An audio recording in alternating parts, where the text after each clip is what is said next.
The cameras flashed, the crowd roared, and the energy was electrifying as Mike Tyson made his way down the red carpet at the Grand Avalon Theater in Los Angeles. It was a night like any other.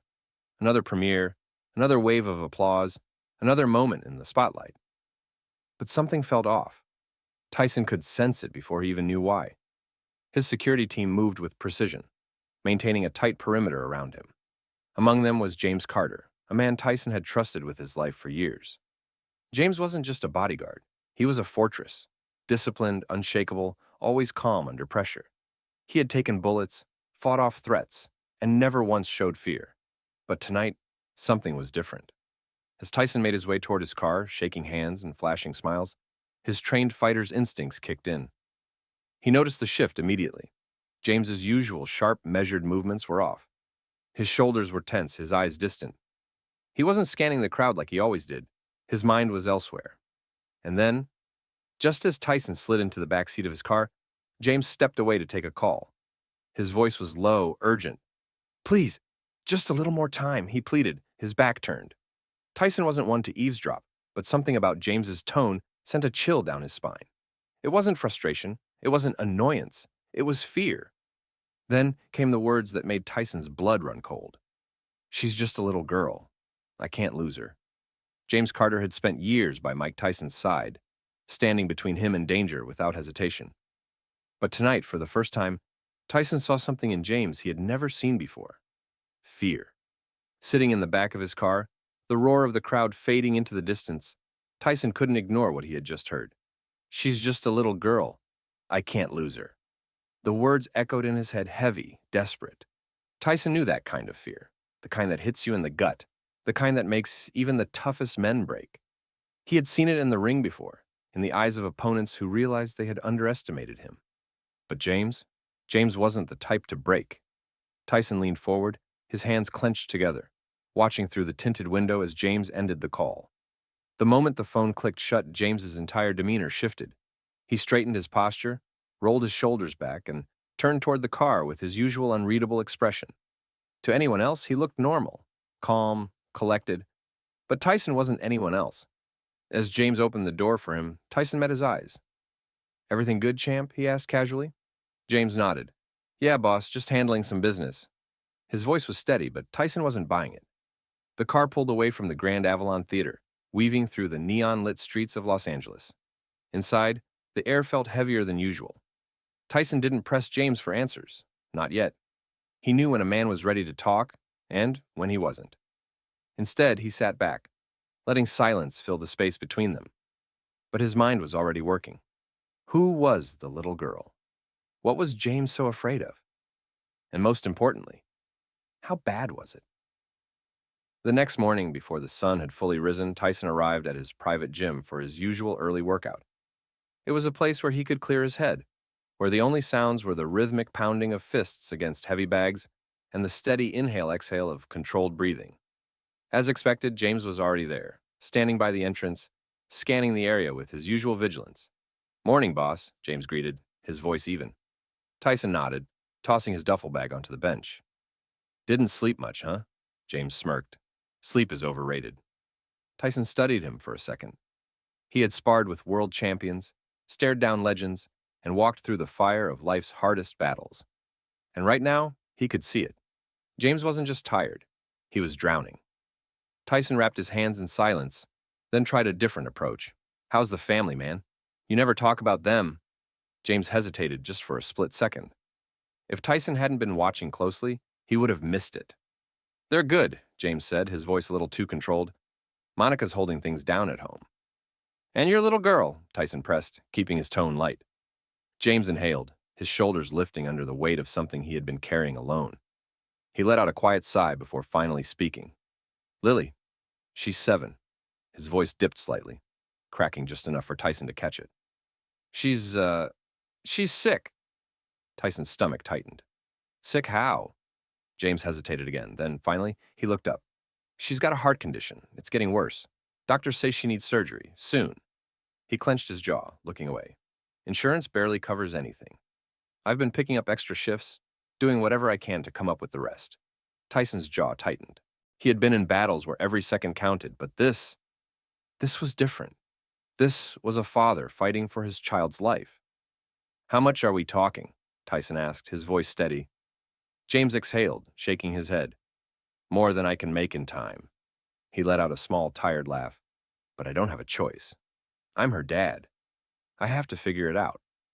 Tyson looked at the man standing before him, a man who had spent his life protecting others, but now had no one protecting him. And in that moment, he made a decision. James wasn't going to fight this alone anymore. What happens next? Will Tyson step in to help James in a way he never expects? Comment below if you think Tyson will take action. If you believe in the power of kindness, hit that like button. And if you're ready for the next part of this incredible story, subscribe now. Trust me, you don't want to miss what happens next. Turn on notifications because the next episode will leave you speechless. Mike Tyson sat in his car outside the gym, staring at the windshield, his fists clenched. The weight of James's words hung in the air like a thick fog. She needs surgery. Soon. Tyson had seen desperation before, on the streets, in the ring, in the eyes of men who had lost everything. But this was different. This wasn't about pride, power, or proving oneself.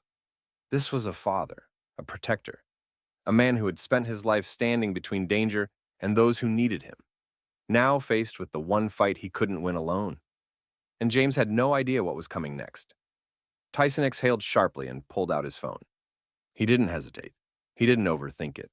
This wasn't a question of if, it was a question of how fast. I need numbers, he said the moment his financial advisor picked up. Numbers? The voice on the other end sounded confused. The best possible treatment for a kid's heart surgery. No shortcuts, no waiting lists. I want to know how much it costs. There was a pause. Mike, whose kid? Tyson's grip on the phone tightened. Doesn't matter. Just get me the numbers. And another thing, I need every expense James Carter has. Bills, mortgage, loans, everything. The voice hesitated for a moment, then responded, I'll get back to you soon. Tyson hung up and leaned back against the seat, his heart pounding. James had been carrying this weight alone for too long. That ended today. Hours later, Tyson sat in his private office, staring at the reports in front of him. The numbers were high, but not high enough to make him flinch.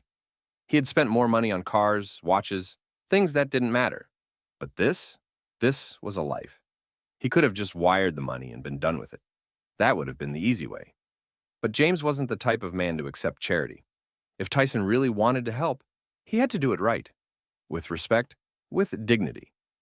And then an idea hit him. It was bold. It was unexpected. But most importantly, it was something James couldn't refuse. Tyson picked up the phone again. Set up a meeting with James, he said. Tell him it's important. Later that night, James stood outside a luxury hotel in downtown Los Angeles, adjusting the cuffs of his worn-out jacket. Tyson had called him personally, telling him to be here at exactly 8 p.m. No explanations, no details. James had worked with Tyson long enough to know that the man didn't waste time on unnecessary meetings. Whatever this was, it wasn't about security. A staff member led him through the grand entrance, down a quiet hallway, and into a private conference room. As the doors swung open, James stopped cold. Sitting inside was his wife, Monica, and in her lap, bundled in a small pink hoodie, was his little girl, Lily. His heart stopped. What is this? James asked, stepping inside cautiously. His pulse quickened. Then, he saw Tyson. The heavyweight champion stood near the window, hands in his pockets, watching him with a small, knowing smile. James turned back to Monica, his confusion growing. Why are you here? She smiled through tears. Mike called me. James turned back to Tyson, his hands curling into fists, his breath unsteady. Why would you do that? Tyson motioned toward a chair. Sit, brother. James hesitated. His instincts screamed that something big was about to happen. But he sat. Tyson reached onto the table and slid a folder across to him. Open it. James swallowed hard, his fingers trembling slightly as he lifted the cover. Inside were medical documents, hospital forms, a letter from one of the country's top heart surgeons. Tyson's voice was steady. Lily's surgery is booked, full treatment. The best doctors, no waiting lists. James blinked, his mind struggling to keep up. It's done, Tyson cut in. Paid in full. James's hands shook. His throat burned. Mike, I can't let you. You can, Tyson interrupted. And you will. James sat frozen, staring at the papers in front of him, his vision blurring as the weight of it all hit him at once.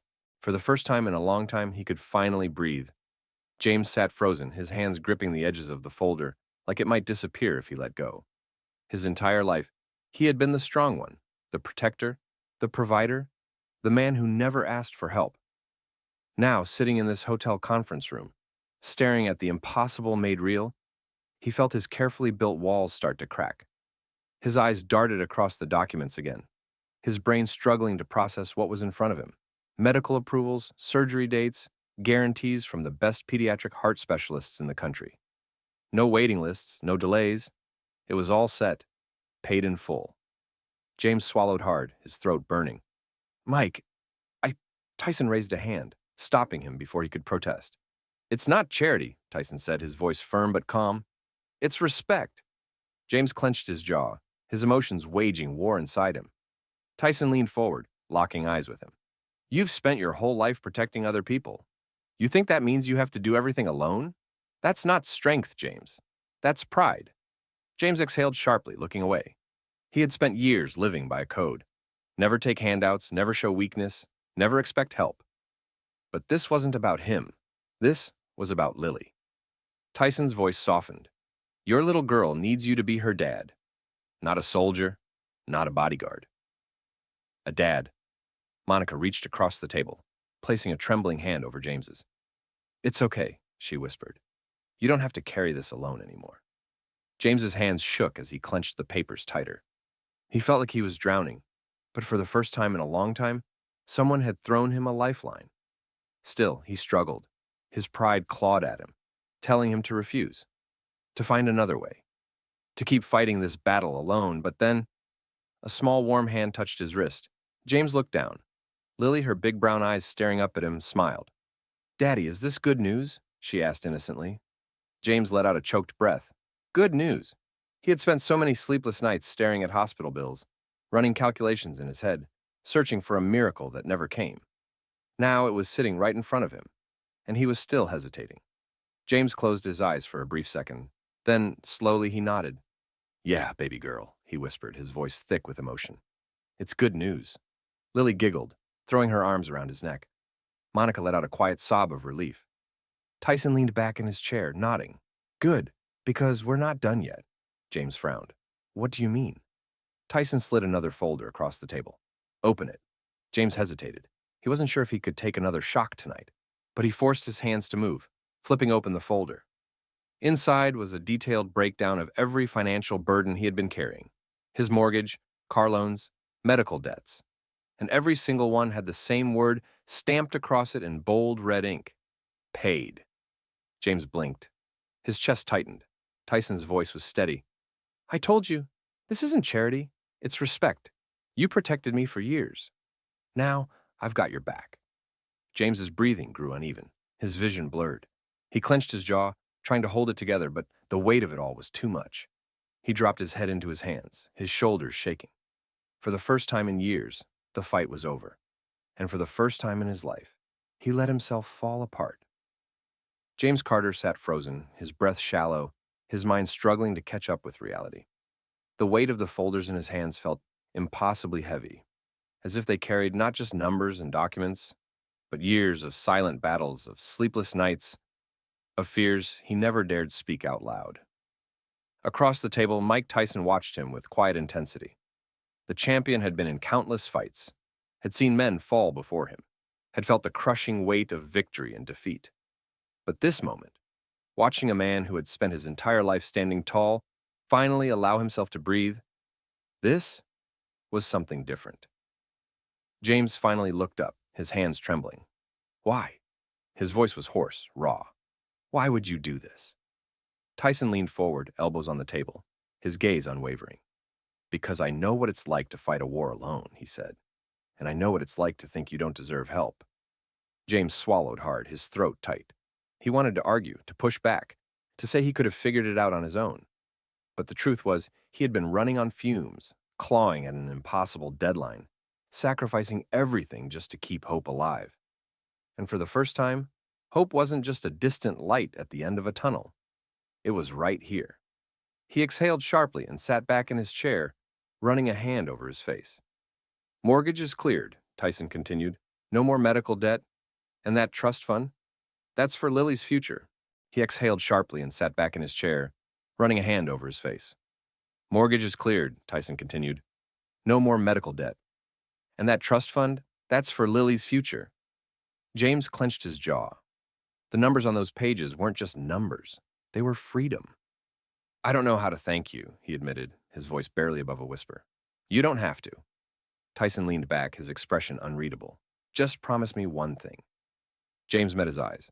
Tyson's voice was quiet but firm. When you see someone else drowning, you reach out.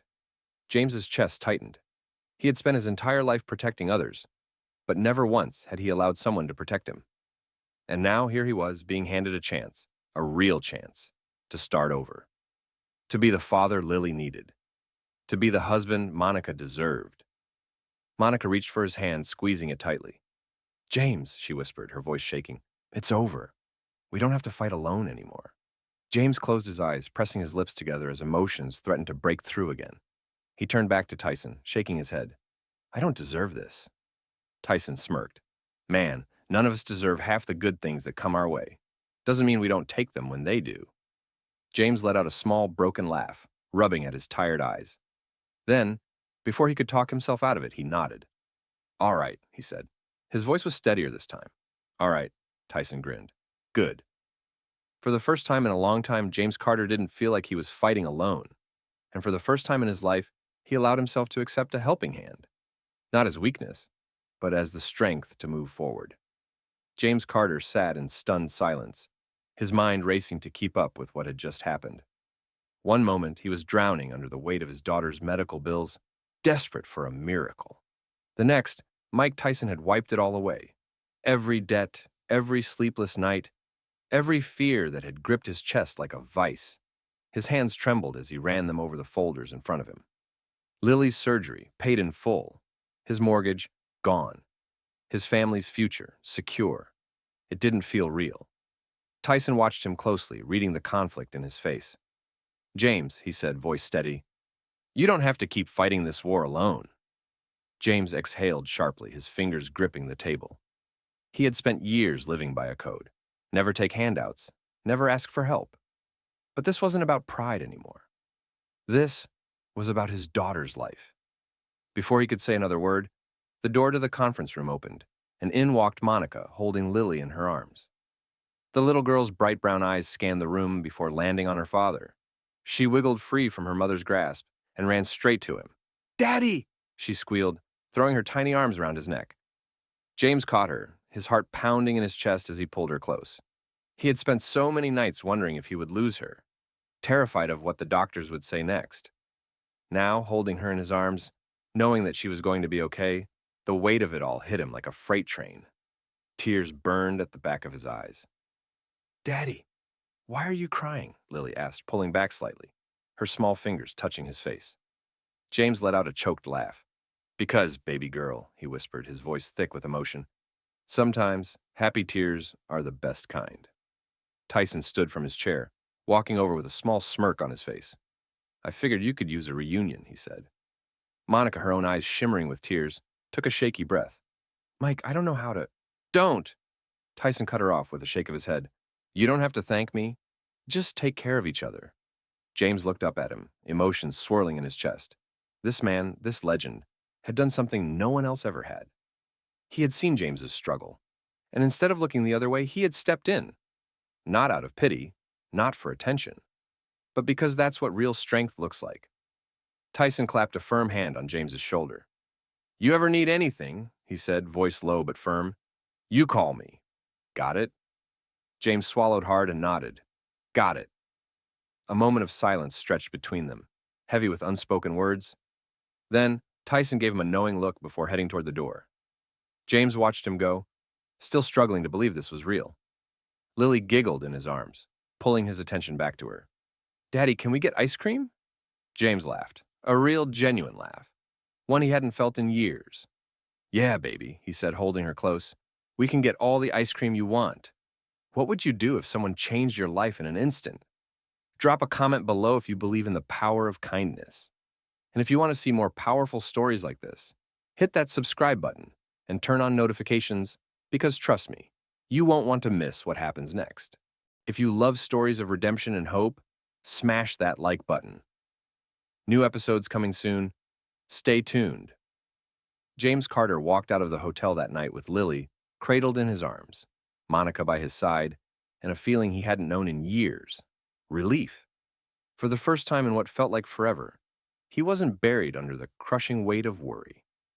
The streets of Los Angeles buzzed with life, neon lights flickering in the distance, but James barely noticed. His mind was still trying to process everything that had happened. He had walked into that conference room a desperate man, out of options, out of time. And now, everything had changed. Lily's surgery was set. His debts were cleared. His family was safe. And it was all because one man had refused to look the other way. As they reached the car, James gently placed Lily into her seat, watching as she rubbed her tired eyes, yawning. He turned to Monica, who was still wiping away the last remnants of her tears. She looked at him, searching his face. What just happened in there? She whispered, as if saying it too loud might make it all disappear. James exhaled, leaning against the car for a moment. I don't know, he admitted. But I do know this. I've never met anyone like Mike Tyson.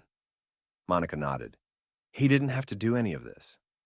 James looked away, his jaw tightening. I know. That's what makes it mean even more. They drove home in silence, the air thick with emotions neither of them knew how to put into words. James had spent so long bracing for the worst that accepting help felt foreign. But as he pulled into their driveway, a thought struck him, a memory from that night. Just promise me one thing, Tyson had said. When you see someone else drowning, you reach out. James stared at his hands, calloused from years of fighting battles, both in the real world and in his own mind.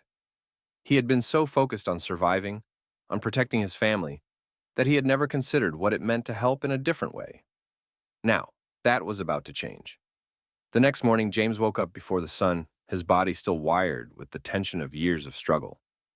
But this time, something was different. He wasn't waking up to worry about the next bill, the next paycheck, the next impossible decision. He was waking up with purpose. He kissed Monica on the forehead as she slept, then crept into Lily's room. She was curled up in her bed, breathing softly, her tiny frame rising and falling with each breath. James knelt beside her, brushing a stray curl from her forehead. You're gonna be okay, baby girl, he whispered. I promise. And for the first time, he actually believed it. By noon, James was already in motion. He made calls, pulled favors, and reached out to people he hadn't spoken to in years. There were men he had worked with, fellow security personnel, struggling fathers, people who had spent their lives in the shadows of powerful figures, just like he had. But now, he wasn't just going to stand in the shadows anymore. He was going to be the one reaching out. James Carter had spent years being a shield, protecting others, standing on the front lines of danger, making sure no harm ever reached the people he was hired to protect. But today, for the first time in his life, he wasn't standing guard for someone else. He was standing up for something bigger. The morning air was crisp as he drove through the streets of Los Angeles, his mind sharper than it had been in years. The weight that had sat so heavily on his shoulders was gone. No more sleepless nights wondering how he'd save his daughter. No more late shifts, hustling for every last dollar to pay for medical bills. Lily was safe. His family was secure. But one promise still echoed in his head. When you see someone else drowning, you reach out. Mike Tyson had given him more than just financial freedom. He had given him a new mission. And James was ready to act. He pulled into the parking lot of a local boxing gym, a place he hadn't stepped foot in for years. It was old, the kind of place that smelled like sweat, leather, and determination. The walls were lined with faded posters of fighters who had come before, champions who had fought their way out of nothing. James walked inside, his eyes scanning the room. Young men trained in the ring, their movements sharp but unpolished. He recognized the look in their eyes, the same desperation he had once felt. They weren't just fighting opponents, they were fighting circumstances. At the front desk sat an older man, his hands wrapped in tape, watching the gym like a hawk. The second he saw James, his eyes widened. Well, I'll be damned, the man muttered. Carter, is that you? James smirked. Good to see you, Lou. Lou stood, wiping his hands on a rag. Haven't seen you around in years. Thought you moved on. I did, James admitted. But I think it's time I came back. Lou raised an eyebrow. What for? James glanced toward the ring, watching a teenager struggle through his combinations, his frustration evident. He saw himself in that kid, someone trying to fight his way out of a world that seemed determined to keep him down. I want to help, James said simply. I want to train them, mentor them, give them the shot I never had. Lou studied him for a long moment. Then, a slow smile spread across his face. Well, hell, he said, crossing his arms. It's about time. By the end of the week, James had set things in motion. He wasn't just coming back to the gym. He was building something new. A program for young fighters, a place where kids from struggling backgrounds could train, learn discipline, and find the strength they didn't know they had. He would teach them to fight, not just in the ring, but in life. And as he laced up his gloves for the first time in years, he knew one thing for sure. He wasn't just protecting people anymore, he was changing lives.